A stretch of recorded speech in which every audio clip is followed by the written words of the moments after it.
আপনার কি জমির দলিলে এক নাম, খতিয়ানে আরেক নাম এবং জাতীয় পরিচয়পত্রে অন্য নাম, এই ধরনের সমস্যার কারণে আপনি জমি বিক্রি করতে পারছেন না কিংবা রেজিস্ট্রি করতে পারছেন না অথবা নামজারি করতে আপনি পারছেন না, এই ধরনের সমস্যাগুলো যদি হয়ে থাকে তাহলে আজকের আলোচনাটি আপনার জন্য অতীব অতীব গুরুত্বপূর্ণ।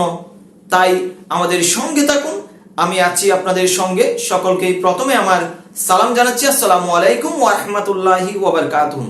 এই ধরনের সমস্যা অর্থাৎ জমির দেখা যায় দলিলে আপনার এক নাম, আপনার খতিয়ানে অন্য নাম এবং দেখা যায় জাতীয় পরিচয়পত্রে আরেক নাম, এই ধরনের সমস্যাগুলো হর হামেশাই আমাদের দেশে ঘটছে। তাই আপনি যদি এই ধরনের সমস্যাগুলো ফেস করে থাকেন তাহলে আপনাকে চিন্তার কোনো কিছু নেই।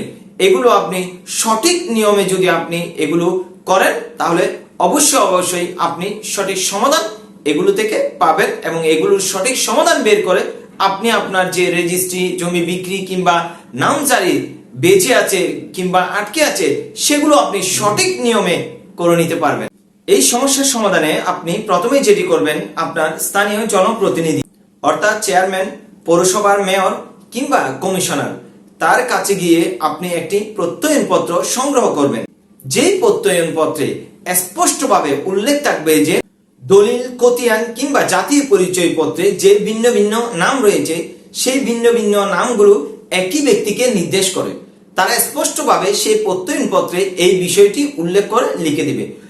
আপনি দলিল, খতিয়ান এবং জাতীয় পরিচয়পত্র সহ জন্ম নিবন্ধন এবং আপনার একাডেমিক যে শিক্ষাগত যোগ্যতার সনদগুলো রয়েছে সেগুলো সহ আরো প্রাসঙ্গিক যে কাগজপত্র রয়েছে সেগুলো নিয়ে আপনি একজন বিজ্ঞ আইনজীবীর শরণাপন্ন হবেন এবং সেই আইনজীবী আপনাকে সেই কাগজপত্র, সেই প্রয়োজনীয় প্রাসঙ্গিক যে কাগজপত্রগুলো রয়েছে সেগুলো তিনি দেখে আপনাকে তিনি একটি হলফনামা করে দিবেন, অর্থাৎ এফিডেভিট বা হলফনামা আপনাকে তিনি করে দেবেন, যেখানে ম্যাজিস্ট্রেট দেখবে যে হলফনামায় স্পষ্টভাবে উল্লেখ থাকবে যে ভিন্ন ভিন্ন নথিতে বা ভিন্ন ভিন্ন দলিলে, খতিয়ানে যে ভিন্ন ভিন্ন নাম রয়েছে সেগুলো একই ব্যক্তিকে নির্দেশ করে, তিনি একই ব্যক্তি হন এবং আপনি সেখানে অর্থাৎ ম্যাজিস্ট্রেটের সামনে আপনি দাঁড়াবেন। আপনি দাঁড়িয়ে ম্যাজিস্ট্রেট আপনাকে জিজ্ঞেস করবে যে এই ব্যক্তিটি ঠিক কিনা, এই ব্যক্তিটি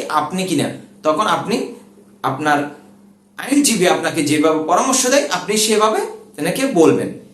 তারপর তিনি যে এফিডেভিট বা হলফনামাটি করে দেবেন সেই এফিডেভিট বা হলফনামাটি নিয়ে আপনি আরো যে কাগজপত্র রয়েছে সেগুলো সহ আপনি আপনার সাব রেজিস্ট্রি অফিস, সহকারী কমিশনার ভূমি অফিস বরাবর আপনি যাবেন এবং আপনার কাগজপত্রগুলো আপনি জমা দেবেন, অথবা নামজারি যে কর্তৃপক্ষ রয়েছে সেই নামজারি কর্তৃপক্ষের কাছে গিয়ে আপনি যখন এই এফিডেভিট সহকারে আপনি জমা দেবেন তারা অবশ্যই আপনাকে সেই এফিডেভিটের ভিত্তিতে আপনাকে আপনার জমির যে রেজিস্ট্রি, আপনার জমির যে বিক্রিতে আপনি বাধাগ্রস্ত হচ্ছিলেন সেটি কেটে যাবে, আপনাকে তারা রেজিস্ট্রি করে দেবে, আপনাকে তারা নামজারি করে দেবে, অন্যান্য যে কাজগুলো রয়েছে আপনি সেগুলো করতে পারবেন।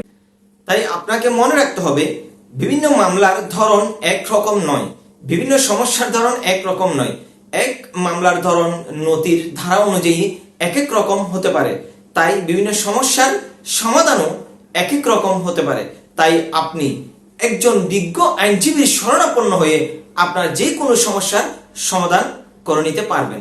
তাই আর কোনো যদি আপনাদের জায়গা জমি সংশ্লিষ্ট যদি কোনো প্রশ্ন থেকে থাকে আপনারা অবশ্যই কমেন্টস বক্সে আপনাদের সমস্যায় লিখুন। ইনশাআল্লাহ আমরা পরবর্তীতে আপনার সেই সমস্যার ভিত্তিতে আলোচনা নিয়ে আসার জন্য চেষ্টা করব ইনশাআল্লাহ।